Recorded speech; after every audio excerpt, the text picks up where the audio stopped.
கள்ளக்குறிச்சி மாவட்டம் சின்னசேலம் புதிய பேருந்து நிலையத்தில் இன்று காடு வெட்டி குரு அவரின் 7ஆம் ஆண்டு நினைவு அஞ்சலி முன்னிட்டு பாட்டாளி மக்கள் கட்சியினர் நினைவஞ்சலி செலுத்தினார். இந்த நிகழ்ச்சியில் சின்னசேலம் ஜெயபிரகாஷ் மாவட்ட துணைத் தலைவர் மற்றும் அசோக்குமார் மாவட்ட துணைச் செயலாளர் கலைமாறன் மாவட்ட இளைஞரணி இவர்கள் தலைமையில் சின்னசேலம் பகுதியில் நினைவஞ்சலி செலுத்தும் நிகழ்ச்சி நடைபெற்றது. மேலும் இந்த நிகழ்ச்சியில் முன்னாள் எம்எல்ஏ காசாம்பு பூமாலை, மாநில மகளிர் அணித்தலைவர் SD ராமு, மாநில செயற்குழு உறுப்பினர் மற்றும் ரமேஷ், முன்னாள் மாவட்ட செயலாளர் நாராயணன், வன்னியர் சங்க தலைவர் போகோமணி, வன்னியர் சங்க செயலாளர் மேலும் சவுந்தரராஜன், வழக்கறிஞர் சீனிவாசன், இளைஞர் அணி இவர்கள் அனைவரும் நினைவஞ்சலியில் கலந்து கொண்டு மலர்தூவி அஞ்சலி செலுத்தினர். நினைவஞ்சலி முன்னிட்டு பஸ் நிலைய பகுதியில் இருக்கும் பொதுமக்களுக்கு பாட்டாளி மக்கள் கட்சியினர் அன்னதானம் வழங்கினார்கள்.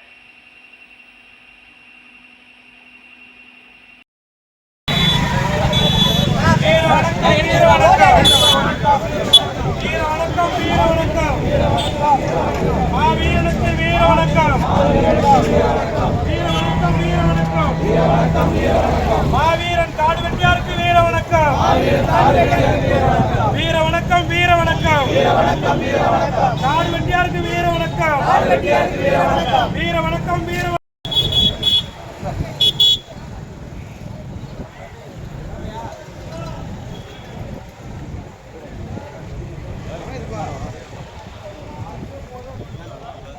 சாப்பாடு